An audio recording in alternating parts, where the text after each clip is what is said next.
د امریکا د استازو جرګې مشرې نانسي پیلوسي د اګست په 2 او 3 نیټه د چین له سخت مخالفت سره تایوان سیمې ته سفر وکړ.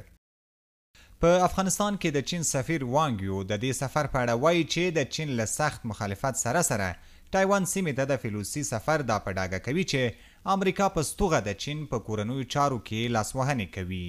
نوموړي همداراز وویل امریکا په 1990 کال کې له چین سره د سیاسي اړیکو د ټینګېدو په اعلامیه کې چین د یوازیني مشروع حکومت په توګه د چین ولسي جمهوریت پیژندلی دی او ټینګار یې کړی چې امریکایان به د دې پر بنا د تایوان له خلکو سره کلتوري، سوداګریزې او یوازې غیر رسمي اړیکې ساتي.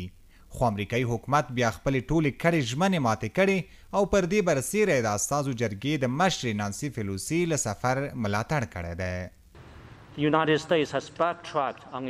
امریکا تایوان ته د استازو جرګې د مشرې نانسي پیلوسي له سفر څخه ملاتړ کړی او د تایوان له مسلې په ګټې اخیستنې سره د چین د پرمختګ او د چیني ملت د بیا سمسورتیا مخنیوی غواړي. د امریکا دا ډول ناشونې هڅې چې چین دې ته خپل صبر نشي ساتلی خامخا ناکامیږي. زه باید دلته پر دې ټینګار وکړم چې د تایوان تنګي حالت د وروستۍ ترینګلتیا پړه د امریکا پر غاړه ده. د وانګیو په خبر امریکا د تایوان له مسلې په ګټه اخیستنې سره د چین د پرمختګ او د چینی ملت د بیا سمسورتیا مخنیوی کول غواړي چې هیڅکله به خپل د غشوم هدف ته ونه رسیږي. نوموړی زیاتوي چې امریکا د اوکرایني بحران له پیښېدو راهیسې تل اور ته لمن وهلې او په خپله خوښه یې پر روسیې یو اړخیز بندیزونه لګولي چې له امله یې په ټوله نړۍ کې د غلو دانو او انرژۍ کمښت مخ په زیاتېدو دی او د سخت بشري بحران سبب شوی دی.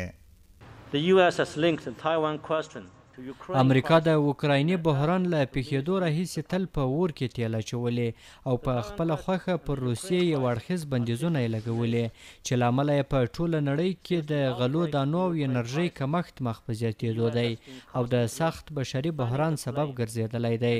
امریکا له دې څخه هیڅ تجربه نه ده زده کړې ان د تایوان مسله یې له اوکرایني بحران سره نښلولې ده. وانګیو د دې خبري ناستې په ترڅ کې د افغانستان په اړه هم وویل چې امریکا په بیړنۍ او غیر مسؤلانه توګه خپل ځواکونه له افغانستانه وایستل او له هغه وروسته یې هم د افغانانو ژوند ته هیڅ پام نه دی کړی او پر افغانستان یې خپلو اقتصادي او پولي بندیزونو ته دوام ورکړی دی.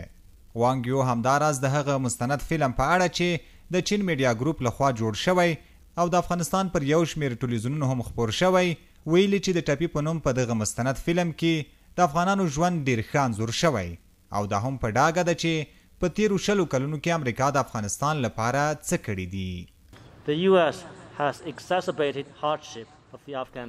امریکا افغانانو ته لا زیاتې ستونزې جوړوي. امریکا د خپلو ځواکونو له وتلو وروسته د افغانانو ژوند ته هیڅ پام نه دی کړی.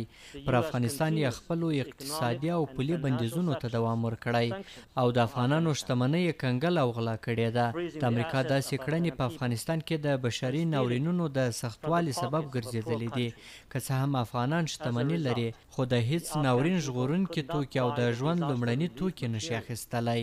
وانګیو د دې خبري ناستې په پای کې افغان ځوانانو ته د تحصیلي بورسونو او ویزو ورکړې ژمنه هم وکړه او زیاته یې کړه چې چین به د ښه ګاونډي او همکار په توګه د نړیوالو پرمختیایي او امنیتي وړاندیزونو له مخې له افغانستان سره په مختلفو برخو کې همکارۍ زیاتې کړي. عزت الله احمدزی، CMG، کابل.